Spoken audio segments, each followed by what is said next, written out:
Good morning. I'm Joe Fryer. Good to have you with us on this Friday. And I'm Savannah Sellers. Thank you so much for spending this Friday morning with us. We're going to begin in Washington, where the special counsel investigation into efforts to overturn the 2020 election continues this morning. Yeah, former Trump White House aide Will Russell testified yesterday before the federal grand jury that is investigating Trump. This was at least the third time Russell appeared before the grand jury.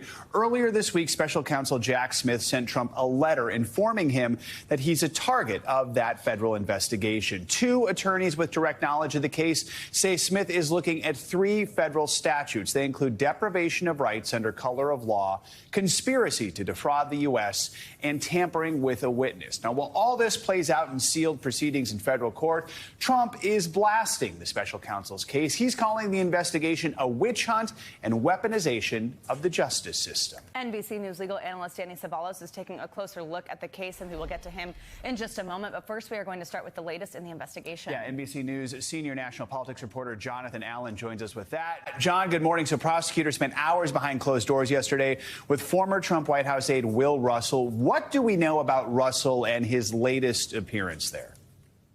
Yeah, the reason that Will Russell is so important is that he spent a good part of January 6th, the day itself, with Donald Trump. We don't know, obviously, exactly what was said. It is a secret grand jury. But obviously, to bring him back again means that there's something that the prosecutors want to clarify, want to get a chance to ask a little bit more about, or have the grand jury hear a little bit more about. And Russell was an aide that was very close to Trump in the White House and also works on his campaign. So it may be even broader than January 6th, the day itself.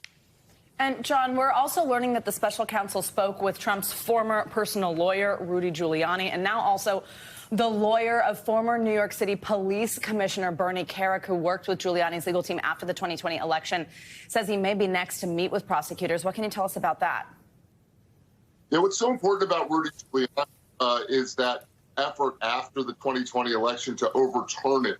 Part of what Jack Smith is looking at as prosecutor is not just, again, the culmination on January 6th, the insurrection at the Capitol, but all of the efforts by Donald Trump to overturn a fairly decided election. So with Giuliani, twice earlier this year, the prosecutors met with his team, or met with him in New York. It was voluntary on Giuliani's part. That allows him to have a lawyer in the room. It also allowed him to do his afternoon radio show. As far as Kerik goes, he's expected to meet with prosecutors sometime in mid-August. And so we'll, of course, have to wait to see what happens with that. And, John, meanwhile, on Capitol Hill, the past is resurfacing. Trump's congressional allies, they're now pushing for the House GOP to expunge his 2 impeachments. Is there enough House support from the GOP to pass a measure like this? Yeah, it's a case of if you don't like history, just erase it going on. But it's not clear that they're going to be able to do that. If they had the votes to do it already, they would have done it already. I think mostly there are some members of the Republican conference, not necessarily that would vote against it if push came to shove, but do not want to hold a vote on it. It doesn't help them in general elections back home to vote to try to expunge the impeachment. It doesn't help them in primaries to vote against it. But I think if McCarthy actually had the votes in hand right now, that would already have happened. Now, there's some reporting by other outlets that there was a deal between McCarthy and Donald Trump to have this done on a date certain. And that is something that both camps are saying is not true. Donald Trump, folks around Donald Trump yesterday said that there was no date certain. He's just eager to have it happen. And our Ryan Nobles caught up with Kevin McCarthy yesterday. Take a listen to that. There's no deal, but I've been very clear from long before when I voted against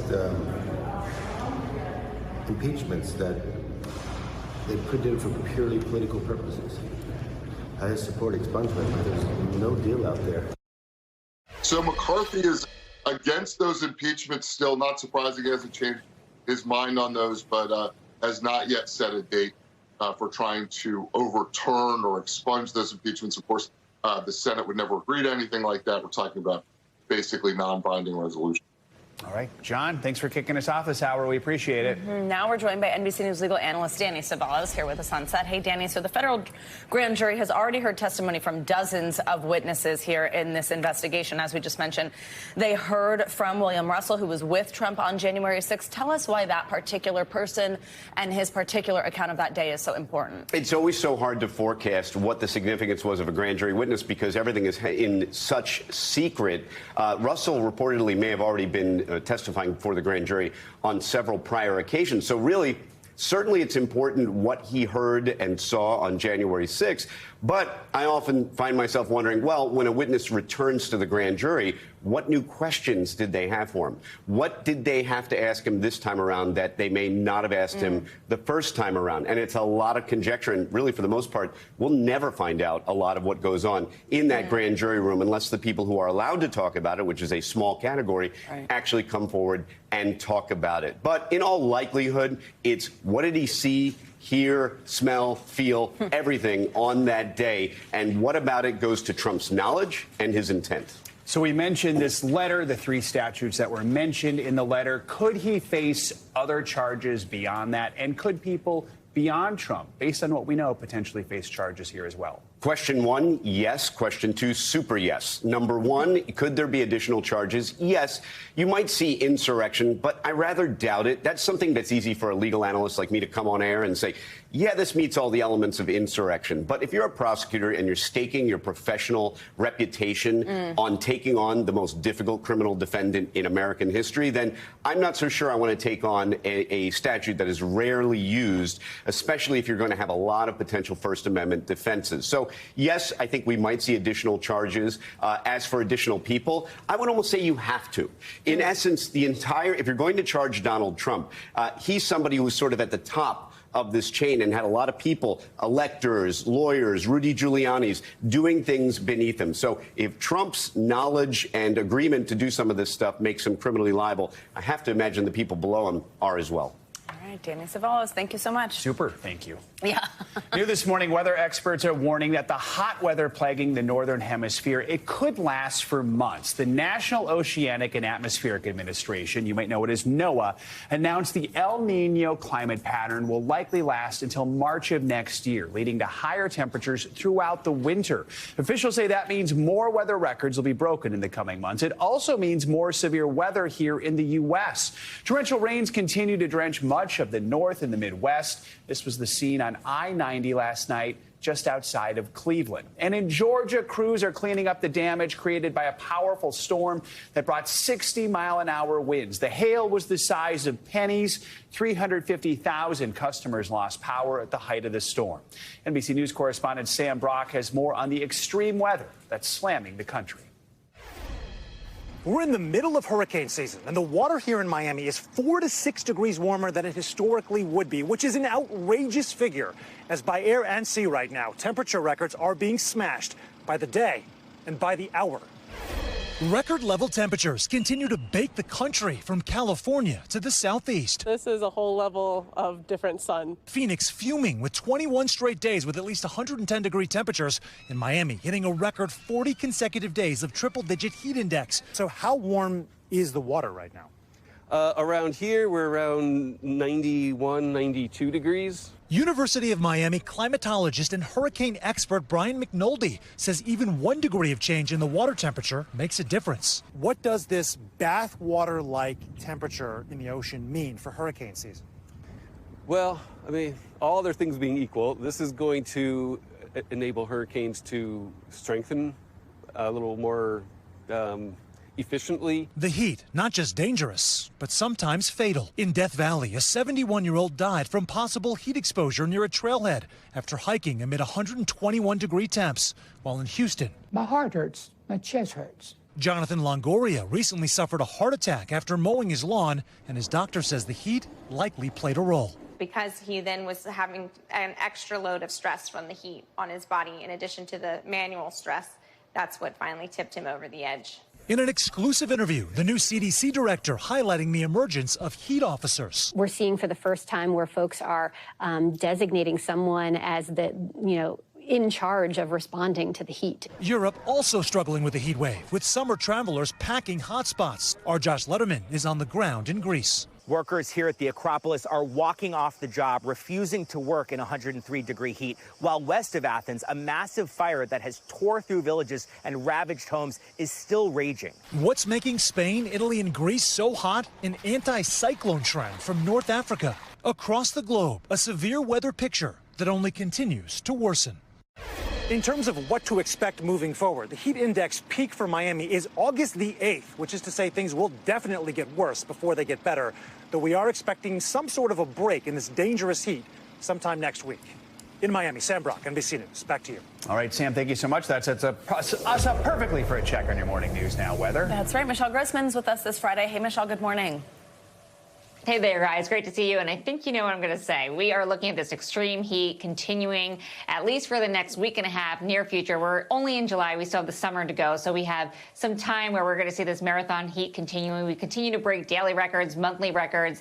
And every dot on this map here showing us where we have so far seen the hottest July temperature ever recorded. So places like Phoenix, Tucson, Austin, Corpus Christi, into portions of the southeast as well, Vero Beach, Fort Myers, Key West. And we're going to see those sizzling temperatures once again. We're going to continue to break more records. I just got a list from what we broke yesterday, and it's a long list. So today, 105 in Austin. We could tie or beat that record of 105. 98 degrees in Jackson, Tallahassee, 99. 96 today in Orlando, and 94 in Key West. So it continues to be sizzling in the south central states into the southeast, and that will continue into the weekend because that heat wave will continue. Houston into the upper 90s. New Orleans, we're going to be in the upper 90s on Saturday, and we're going to be warm too in Tampa Saturday, Sunday, and also Monday. That's the southeast. That's the south central states. The southwest, we are baking. We're looking at temperatures 121 today in Palm Springs, 105 in Boise, 118 in Phoenix. So you can see how far this heat dome expands all the way from the southwest to the west coast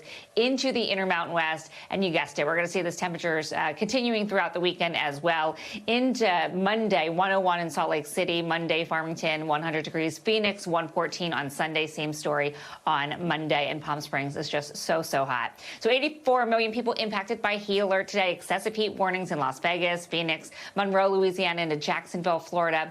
That's the heat story. We're also looking at the chance for storms and flooding. We had some storms come through the Northeast earlier this morning, kind of seeing them move off the coast in the next couple of hours. Then we're going to see a cold front move through. That's going to bring the chance for more storms later on this afternoon. Could see severe weather, too, in portions of the southeast with some really heavy downpours.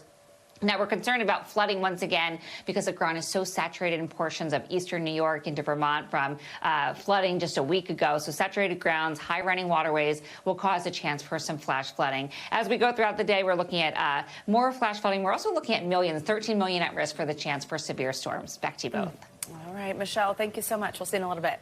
Sure. Well, turning now to new developments in the Gilgo Beach murders. It's been a week since police arrested a suspect in the killings. Now, law enforcement is expanding their investigation to determine whether the suspect is connected to unsolved cases in other states. NBC News senior national correspondent Stephanie Gosk has the details.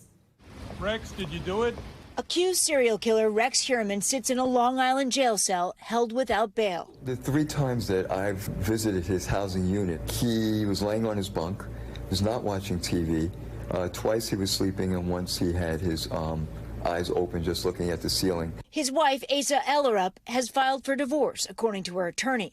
They were married when investigators say he killed 3 young women and disposed of their bodies on Gilgo Beach over a decade ago. Heuermann pleaded not guilty to the charges. Ellerup's DNA is at the center of the case. The prosecutor says the 59-year-old's hair was found at the crime scene, but she has not been charged. Police believe Ellerup was traveling when Heuermann murdered his victims, according to court documents. Investigators have not stopped since the arrest and are casting a wide net, looking for evidence and possible links to unsolved cases. In Las Vegas, where Heuermann owns property, and at this home in South Carolina, owned by a family member, where authorities seized Heuermann's Chevrolet Avalanche, the car described by a witness all those years ago that was key to cracking the case, according to the DA. And in New Jersey, authorities say they are specifically looking at the 2006 Eastbound Strangler case. The bodies of 4 women who worked in the sex trade were discovered in a drainage ditch. The killer never found. Our thanks to Stephanie for that reporting.